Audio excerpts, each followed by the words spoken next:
E se eu te dissesse, mais de 1 bilhão de pessoas acreditam que estão comendo a presença literal de Jesus Cristo todo domingo, não simbolicamente, mas de certa forma literalmente. Bem-vindo à transubstanciação. Esse é um termo sofisticado que os católicos acreditam que, durante a comunhão, o pão e o vinho não apenas representam Jesus, eles se tornam Ele.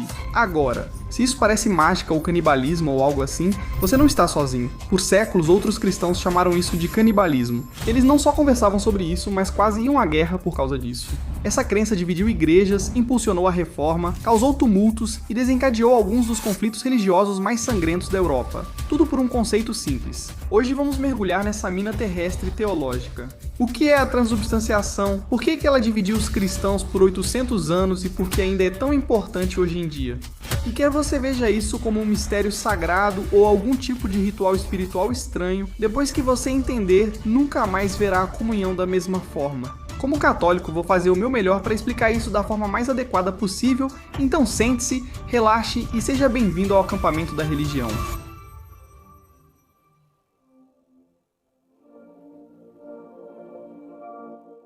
E aí pessoal, bem-vindos de volta ao acampamento da religião. Sou Mark Ganon e obrigado por estarem na minha barraca. Exploramos as histórias mais interessantes e polêmicas de todas as religiões, épocas e lugares, sempre aos domingos no acampamento da religião. E eu não estou sozinho, não estou. Sou guiado pelo meu anjo da guarda e estou cercado pelas legiões do coro de Deus, assim como pelo meu amigo Cristos. Eu não disse que não estou, nem fiz uma pergunta ainda e você já está se metendo. Como você está? Que bom ouvir isso, pessoal. Estou de ótimo humor, porque estamos falando sobre o catolicismo. Sim, aquele cara santo, católico e apostólico. Essa é a tradição de fé na qual fui criado. Mesmo sendo católico, posso errar e não quero ofender outros católicos. Existem diferentes níveis de ortodoxia. E eu faço o meu melhor. Como católico, você sabe, eu tento honrar o Senhor Jesus Cristo e você sabe, tento ser um bom católico. No meu dia a dia, também sou um recebedor regular da comunhão, que é exatamente sobre o que estamos falando hoje. Agora, para os católicos, a comunhão é um pouco diferente. Muitas denominações cristãs praticam uma versão da comunhão, porque como veremos na última ceia, Jesus Cristo diz, isto é o meu corpo, isto é o meu sangue. Comam dele. Talvez eu não devesse dizer blá blá blá sobre o que Jesus falou, mas falaremos disso depois. Diferentes denominações agem de formas distintas, e os católicos acreditam na transubstanciação. Sim, se você não sabe o que é, não se preocupe, vou explicar. Para entender essa palavra, é preciso entender outra coisa. Isso não é apenas um debate teológico que aconteceu entre, você sabe, intelectuais lá atrás, antigamente. As pessoas ainda discutem esse conceito hoje em dia, e você sabe, elas falavam sobre isso antigamente, de maneiras ainda mais diretas. E não era entre inimigos também, eram irmãos e famílias. Era entre cristãos, irmãos e irmãs em Cristo. Desentendimentos familiares ficaram tão intensos que dividiram o cristianismo, causando guerras com milhões de pessoas e uma das maiores disputas religiosas da história. O que não é pouca coisa, porque já houve várias disputas por causa desse conceito e, claro, tudo começou na Itália, onde mais seria, né? Se alguém vai ficar bravo por causa de pão, provavelmente serão os italianos, e bem rápido. Para quem não conhece práticas cristãs, vou dar um contexto. A transubstanciação faz parte da comunhão, um ritual sagrado também chamado de sacramento na Igreja Católica. Isso também ocorre em cultos protestantes e missas católicas. Algumas igrejas fazem semanalmente, outras mensalmente, mas a Igreja Católica oferece em toda a missa. É o ponto alto da missa. A transubstanciação é uma questão para alguns, já que católicos creem nela e protestantes não. Falaremos mais sobre isso em instantes. A comunhão vem de uma história na Bíblia, lá no Novo Testamento. Na noite em que Jesus foi preso, no dia anterior à sua morte, ele e os discípulos estavam, você sabe, em uma casa. Eles estavam jantando no sótão. E é assim que a história acontece. De acordo com o livro de Mateus, enquanto eles comiam, Jesus pegou o pão, fez a bênção, partiu e deu aos seus discípulos, dizendo: tomem e comam, isto é o meu corpo. Depois ele pegou o cálice, agradeceu e disse: bebam dele, todos vocês, pois este é o sangue da aliança, pois este é o meu sangue da aliança, que será derramado em favor de muitos para o perdão dos pecados. Tem muita coisa para analisar aí, certo? Essa pequena passagem no Evangelho de Mateus foi o início do que chamamos de comunhão, ou se você já ouviu esse termo antes. A Eucaristia e os cristãos se reúnem, dizem a mesma oração, compartilham pão e vinho e lembram de Jesus e de seu sacrifício. Todos os ramos do cristianismo reconhecem isso e praticam de uma forma ou de outra. É um dos requisitos mais básicos e fundamentais da fé. Então, a comunhão é basicamente um ritual ou sacramento cristão, onde os fiéis compartilham pão e vinho em memória de Cristo. Agora, onde a transubstanciação se encaixa nisso? Ok, vamos começar dissecando a palavra. A primeira parte, trans. Você conhece essa, certo? Significa atravessar ou mudar. Ok, pense em transformação, transporte, todas essas coisas. Algo basicamente vai de um estado para outro. Ok, segunda parte, substanciação. Isso vem da palavra substância, mas não do jeito que você pode pensar. Não estamos falando de uma substância como química ou material. Na filosofia medieval, substância significava o que algo realmente é por baixo de toda a parte superficial ou física. Tipo a essência de uma coisa, certo? Tipo, um ser humano é, você sabe, carbono e água. Mas a essência disso, a substância disso é ser humano, certo? Eu sou um humano. Vocês todos são humanos. Talvez seu cachorro esteja ouvindo. Desculpa, cara, você não é humano, mas os junta. Transubstanciação significa que a substância ou a essência central muda, enquanto todo o resto permanece exatamente igual. Então, eu sei que isso pode soar meio confuso, então deixa eu te dar uma analogia. Imagina que você é como uma caneca de café, certo? Você bebe nela toda manhã. Você sabe como ela se sente na sua mão, quanto ela pesa, como ela se parece. Agora imagina que durante a noite, por algum tipo de mágica, a caneca agora é de ouro, mas parece exatamente igual. Mesma cor, peso e sensação. Você não perceberia só olhando para ela, mas basicamente é nisso que os católicos acreditam na comunhão. E as pessoas acham, uau, isso é loucura. Como algo pode ter a essência de Cristo? O mesmo ocorre se você acredita em algo como possessão demoníaca de um objeto, sabe? Tipo, uma boneca pode ser possuída, ou tipo, uma casa pode ser possuída. Ou uma pessoa, certo? Se a possessão demoníaca pode acontecer com um objeto, então, de forma semelhante, sabe, a essência de uma coisa pode ser imbuída com o Espírito de Cristo. Então lembre-se, sabe do pão e do vinho que os cristãos usam para lembrar? Bem, os católicos acreditam que algo misterioso acontece durante esse ritual. O pão ainda é pão, tipo, se você olhasse no microscópio, veria que é pão. Tem gosto de pão, parece pão, é pão. Mas por baixo disso, a essência do que é o pão. É o verdadeiro corpo de Cristo, que Cristo está impregnado dentro desse pão, e o vinho tem gosto de vinho, sabe? Parece vinho, vai manchar sua camisa. Mas, novamente, os católicos acreditam que isso é o sangue de Cristo. Agora, o pão e o vinho sagrados não começam sagrados, eles começam normais, certo? Isso, você sabe, basicamente é só pão e vinho. E então a verdadeira transubstanciação, quando o pão assume a essência de Cristo, acontece em um momento específico. Na missa católica, o padre pronuncia as palavras da consagração, repetindo o que Jesus disse na última ceia: "Isto é o meu corpo, isto é o meu sangue". E como católicos acreditamos que exatamente nesse momento, transubstanciação, essa transformação acontece. Mas o que torna essa crença interessante é que não há como prová-la cientificamente. Não existe análise química ou microscópio capaz de mostrar isso. O DNA do pão e a estrutura molecular do vinho permanecem os mesmos. Então, por qualquer padrão mensurável, nada mudou. Apenas essa mudança incompreensível de essência. Mais de 1 bilhão de católicos no mundo consideram essa transformação o evento mais real de suas vidas semanalmente. E é por isso que a comunhão católica parece diferente da comunhão protestante, se você já participou de ambas, certo? Porque você vai, a uma protestante. Você sabe, o culto na igreja, e eles vão se aproximar do altar, ou às vezes eles passam as bandejinhas com pão e vinho. Eles refletem sobre o sacrifício de Jesus por seus pecados e mostram respeito ao Senhor Jesus Cristo. Eles comem, mas veem isso como algo simbólico. Os católicos, ao se aproximarem do altar, não estão só lembrando de Jesus ou refletindo sobre temas espirituais. Eles acreditam que estão prestes a consumir Deus, que literalmente vão participar desse ritual da última ceia, literalmente comendo o corpo e bebendo o sangue do divino. Não estou criticando os protestantes, pois a comunhão é sagrada para eles, mas de modo diferente. Já os católicos a consideram ainda mais importante. Por isso, os católicos têm várias regras sobre a comunhão. Não é permitido simplesmente recebê-la. Não sendo católico, é preciso jejuar 1 hora antes. Você precisa estar em estado de graça, ou seja, ter ido à confissão ou não ter cometido o pecado mortal, que é outro assunto. Mas, sabe, basicamente, se você matar alguém, você não pode receber a comunhão. E então, por causa dessa perspectiva, você está fazendo algo muito sério espiritualmente. Você está recebendo a verdadeira essência de, sabe, Jesus Cristo enquanto consome essa comunhão, que não deve ser feita de forma casual. Se você já foi a um funeral católico e manda cruzar os braços, se não for católico, é para receber uma bênção, por isso. Se você se pergunta como as pessoas medievais formulariam esse conceito, é aí que fica interessante. porque essa crença não surgiu do nada. Ela levou um tempo para se desenvolver, e envolveu alguns dos teólogos mais inteligentes da história e pegou emprestado da filosofia grega. Eventualmente, isso se tornou tão controverso que acabou dividindo o cristianismo em dois. A palavra em si só começou a ser usada por volta dos anos 1100, mas as ideias por trás dela já estavam sendo desenvolvidas basicamente 1000 anos antes disso. Basicamente, desde a época dos discípulos originais e da ressurreição do próprio Jesus.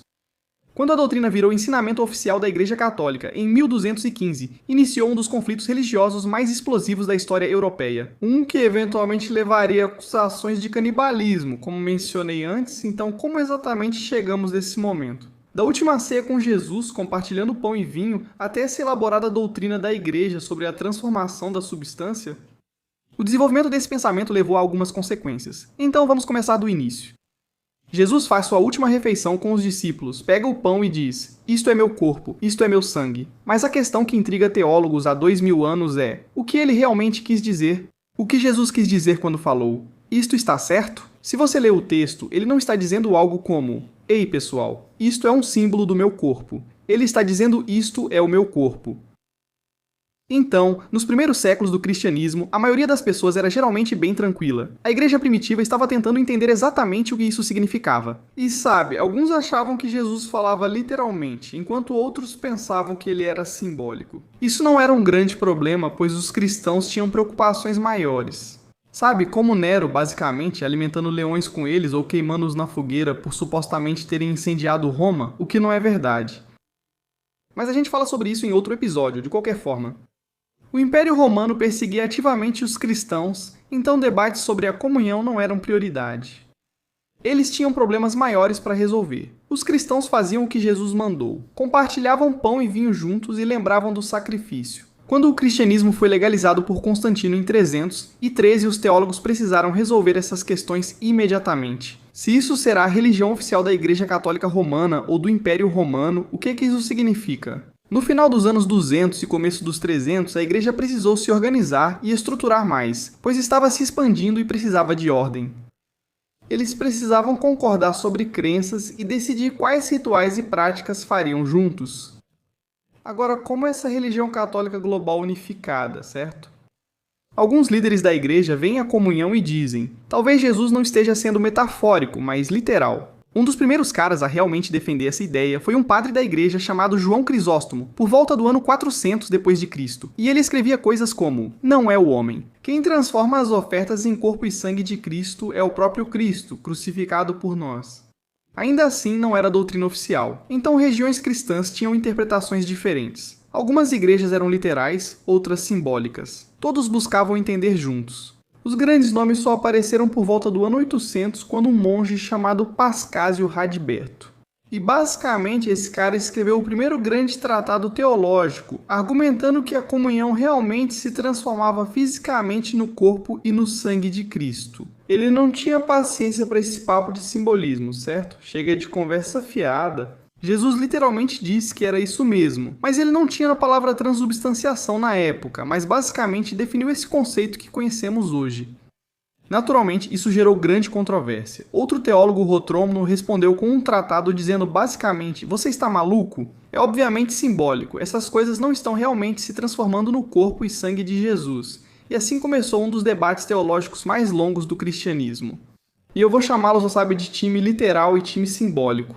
Estudiosos medievais do time literal passaram a adotar ideias da filosofia grega para explicar como essa transformação funcionaria. E, especificamente, eles realmente analisaram o conceito de Aristóteles sobre substâncias e acidentes.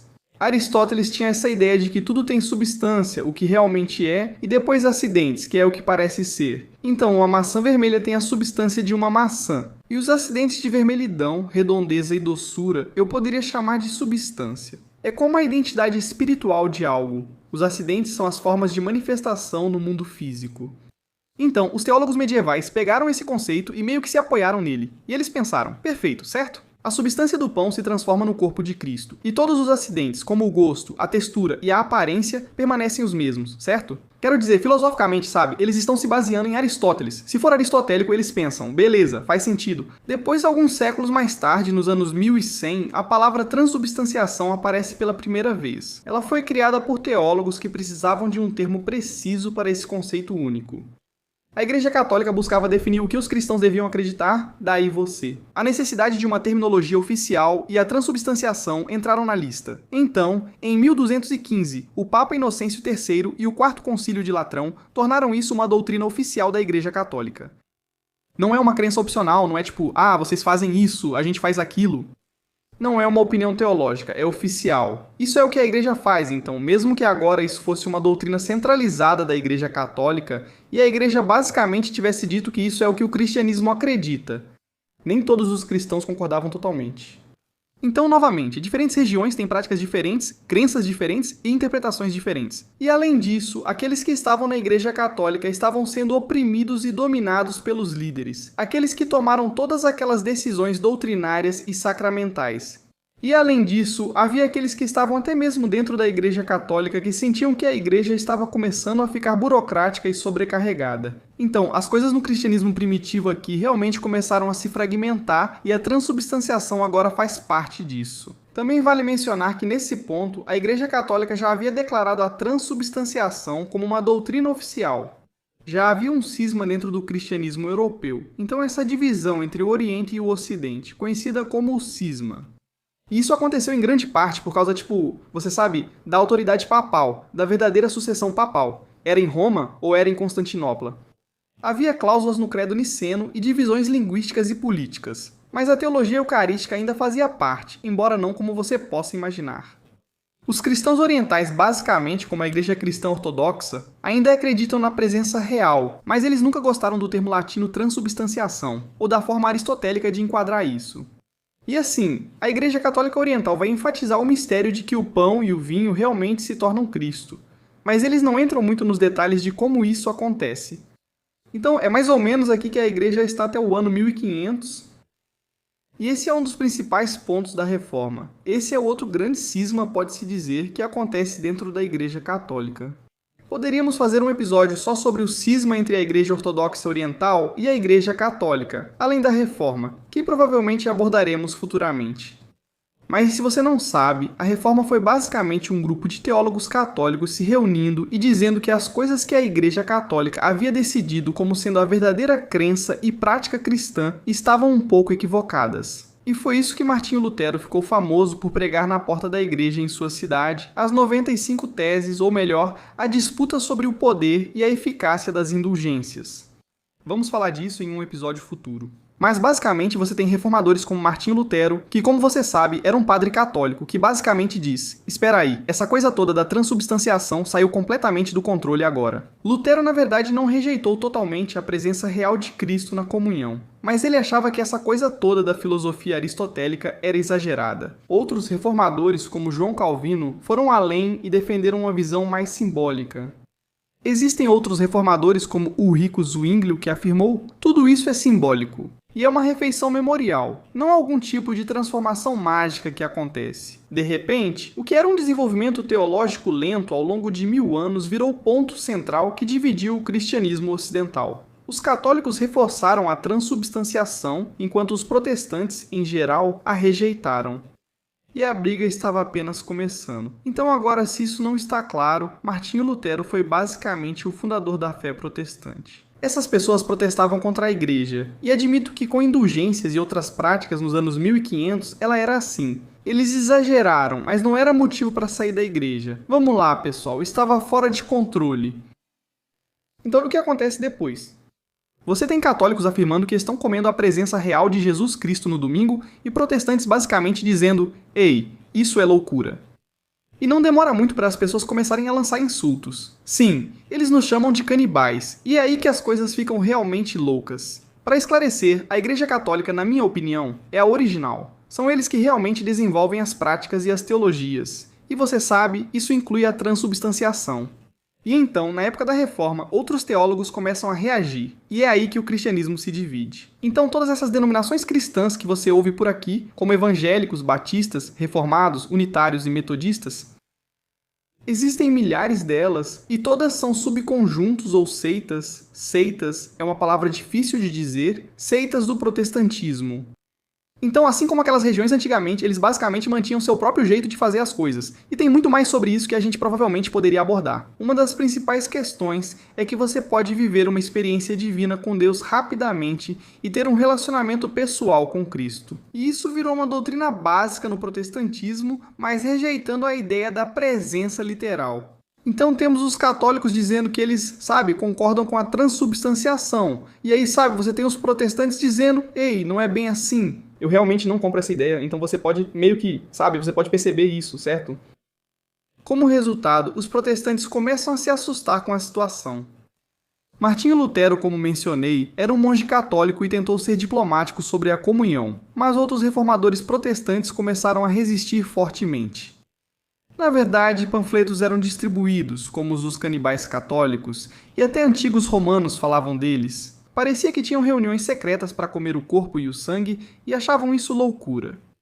Então, um dos críticos mais ferozes foi um cara chamado Andreas Karlstadt, e isso foi em 1521. Ele escreveu que os católicos devoravam Cristo como feras e praticavam um canibalismo abominável. Poxa, cara, meio pesado isso, né? Abominável, fala sério, quer dizer... É uma boa, quer dizer boa, propaganda. Pro lado deles, isso é simplesmente loucura. Mas com certeza ele passou a mensagem. E aí você tem aquele suíço que eu mencionei antes, Aldrich Zwingli, que foi ainda mais longe. Ele acreditava que acreditar na transubstanciação não é só errado, é literalmente o mesmo que ser a favor de algum tipo de, mal, canibalismo. Então na cabeça dele não tem diferença, né, na opinião dele. Ele diz que, se você diz que está tudo bem literalmente comer Jesus, então você está literalmente comendo carne e sangue. E isso não é bom. E é aqui que as coisas ficam loucas. Então não são apenas debates acadêmicos, são acusações acontecendo nas ruas, as pessoas estão gritando umas com as outras, existem esses panfletos impressos, e isso está se espalhando por toda a Europa. Os protestantes estão nos intimidando, então os católicos não aceitaram isso passivamente. Eles foram criativos no contra-argumento, dizendo: não é canibalismo, pois não tem gosto nem cheiro de carne. Estamos consumindo a substância de Cristo, mas vocês a tornam estranha. Eles também diziam: os canibais comem carne morta, mas nós consumimos o corpo vivo e glorificado de Cristo. Agora, não sei se essas são as melhores respostas, mas como você pode imaginar, o estrago já estava feito, e por isso, os protestantes estão varrendo a Europa. Em algumas cidades alemãs, as maiorias protestantes literalmente proibiram os católicos de ocupar qualquer tipo de cargo público, porque eles eram considerados, meio estranhos. Havia questões políticas e culturais, e as pessoas se chamavam de devoradores de carne, era uma loucura.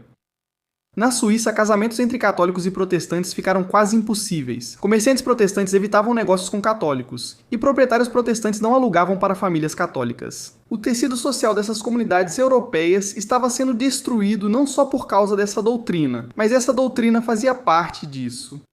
Agora aqui está uma reviravolta irônica. Os primeiros cristãos lidaram com as mesmas acusações lá nos séculos I e I. Os romanos acusavam os cristãos de canibalismo por ouvirem que eles falavam em comer o corpo e o sangue de Cristo. Isso causava surpresa entre os romanos. Essas pessoas claramente fazem algo estranho em suas reuniões secretas.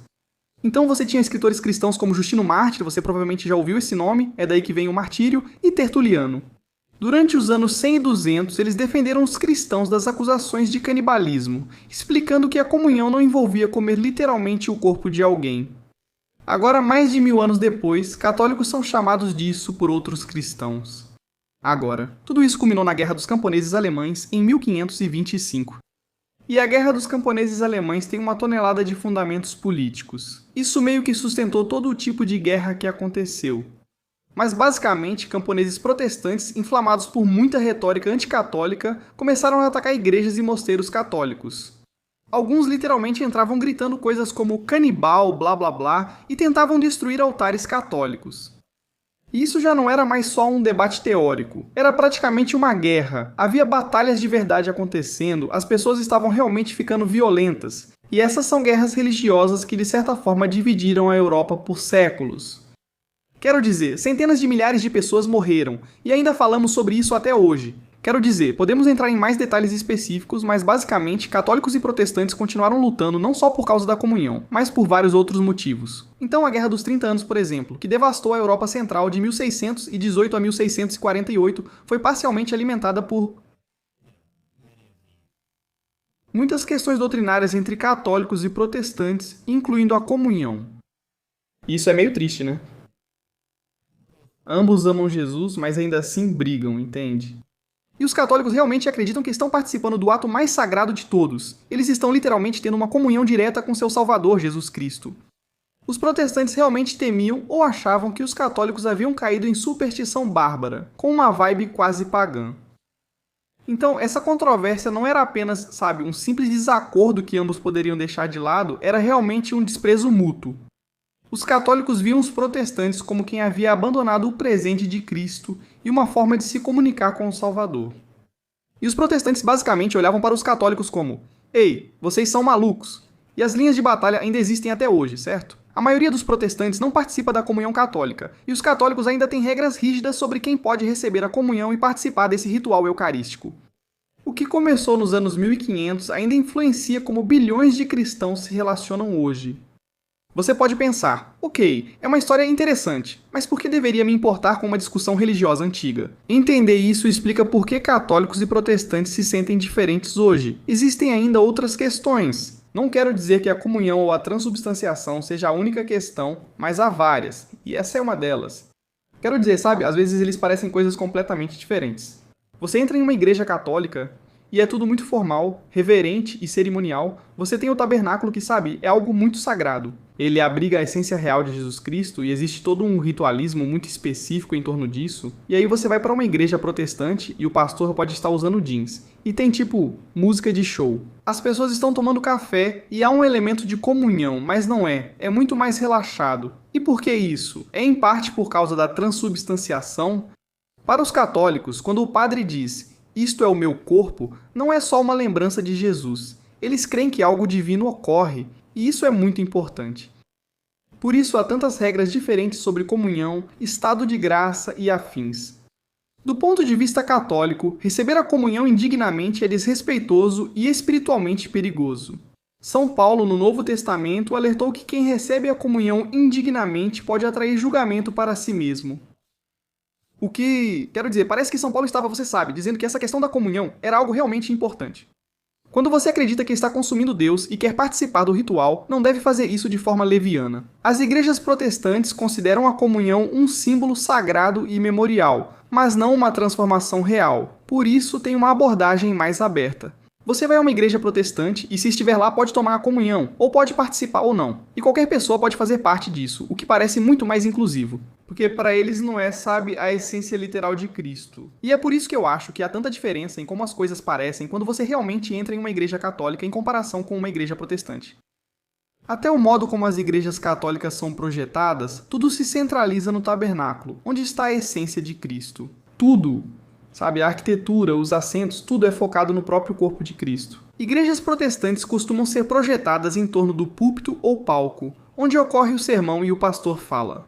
E o foco é muito mais em ouvir e entender a palavra de Deus e escutar os evangelhos, e não tanto nesse ritual ou na essência de Cristo. Porque eles não acreditam que a essência de Cristo está dentro do tabernáculo, eles acreditam que ela está ao nosso redor e dentro de nós. E ela existe, no espaço onde os cristãos estão reunidos. E isso pode influenciar em como as pessoas realmente interagem umas com as outras.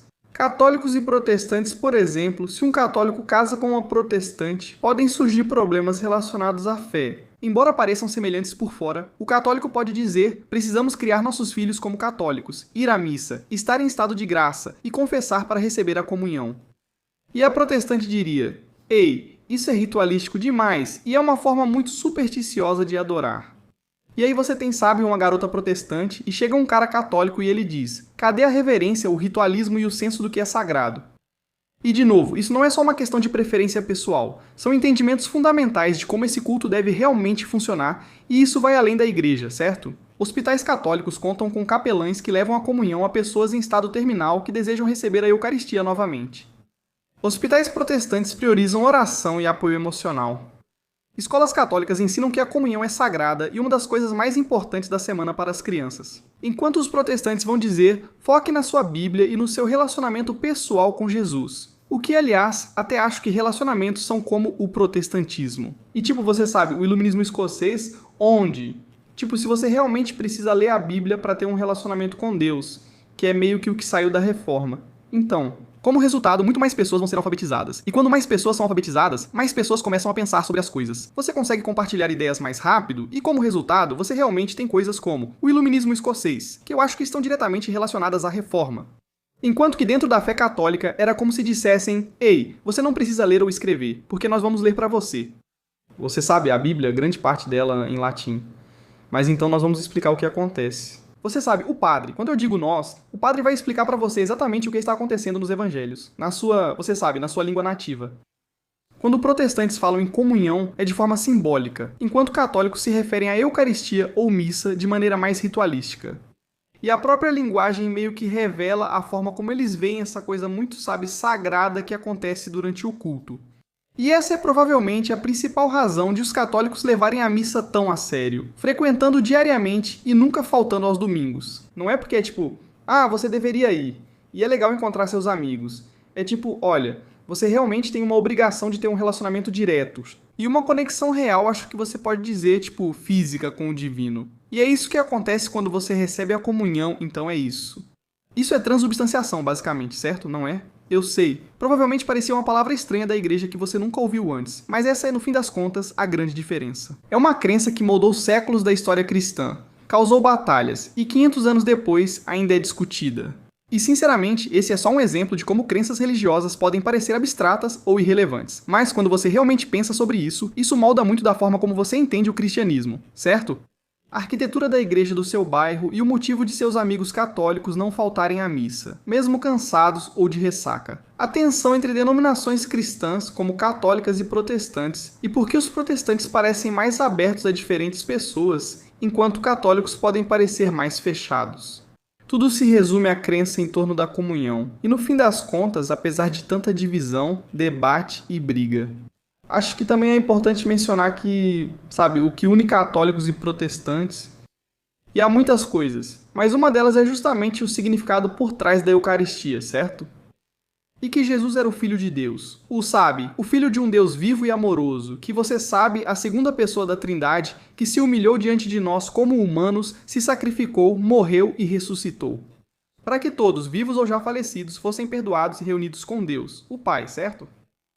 No fim das contas, isso é, o que todos os cristãos acreditam. E nós compartilhamos a mesma história da humanidade, basicamente estragando tudo, né? Deus nos ama, tenta nos salvar de nós mesmos, e aí os humanos atrapalham e brigam uns com os outros por causa disso. Questões doutrinárias específicas, mas se a transubstanciação soa como um mistério sagrado ou uma superstição medieval para você, agora pelo menos você entende. Você entende por que isso é importante para os católicos, assustou os protestantes e ainda causa tensão atualmente. Da próxima vez que encontrar algo religioso, estranho ou estrangeiro, lembre-se da história da transubstanciação. Provavelmente há uma história fascinante e profunda por trás disso, com debates filosóficos, conflitos e mais. E provavelmente existem muito mais semelhanças do que as pessoas costumam lembrar. Então é isso. Isso é, até onde eu sei, tudo o que você precisa saber sobre a transubstanciação. Agora, Cristos como ortodoxo grego, o que achou disso? Já sabia sobre a transubstanciação? Eu não sabia que eles realmente acreditam que estão comendo o corpo de Cristo. É isso que você acredita, irmão. Olha, Google, os ortodoxos gregos realmente creem que a essência está presente, só não explicam tudo detalhadamente. Você acabou de usar um Uno reverso em mim? Só estou dizendo como é, cara. Que não somos tão diferentes, você e eu. Acho que tudo foi questão de sucessão papal. E afinal, onde fica o centro da igreja? Era, na Turquia ou era em Roma? Acho que a Igreja Católica ainda reconhece o sacramento da Igreja Ortodoxa grega, mas vocês não reconhecem o nosso. A gente chega e diz, isso já é suficiente, sabe? Se eu me encontrar preso em algum lugar em Latam e precisar ir à igreja, acho que posso entrar na igreja de vocês. Tudo bem, eu estava enganado. Em várias seitas eles concordam. Em uma liturgia divina válida, o pão e o vinho realmente e de fato se tornam o corpo e o sangue de Cristo. Mais um ponto para os católicos, viu? Eu te disse. Que é no que eu acredito. É exatamente nisso que você acredita é o certo. Como um ortodoxo grego convicto, isso é o mínimo que faria no Fadistó. Então é isso. E novamente, protestantes, acho que é parcialmente por isso que as pessoas veem o protestantismo como algo tão aberto e acolhedor.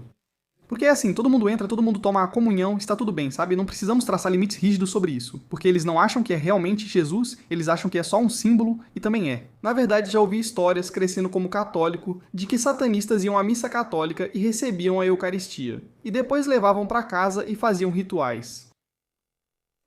Então eles não comiam. Eles não comiam, colocavam na boca e depois escondiam, saíam da igreja, levavam para casa e faziam rituais. E você conhece as missas negras satânicas? Não é? Uma hóstia que derrete na boca? Acho que você está pensando em outra coisa. Ok, não, quero dizer, você já tomou a comunhão antes. É um pedacinho de pão no vinho onde eu tomo. Ah, vocês usam vinho. A gente não faz desse jeito. É legal, nós temos.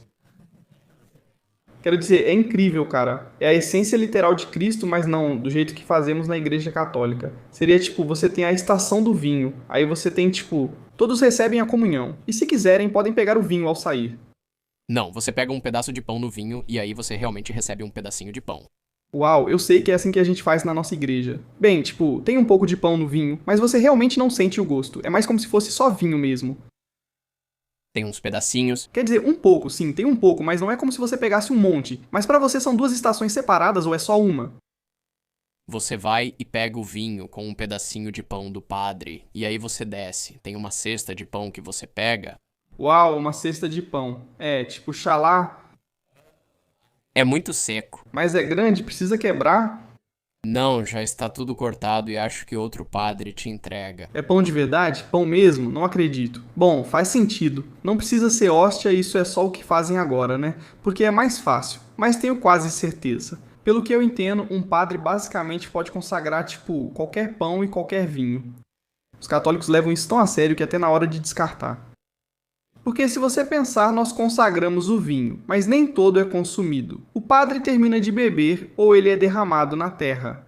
Uma dica, conheço vários coroinhas, eles mandam tudo pra dentro no final. Uau! Que bom que você vai. Sabe como é? Não pode desperdiçar. Eles não podem ir pra mim. Ah, esse é o lance todo. Você não pode desperdiçar, você não pode jogar fora, não pode profanar a essência de Cristo. Então tem que ir pra terra. E assim, muitos eu esqueci. Tenho quase certeza, a maioria das igrejas católicas realmente tem.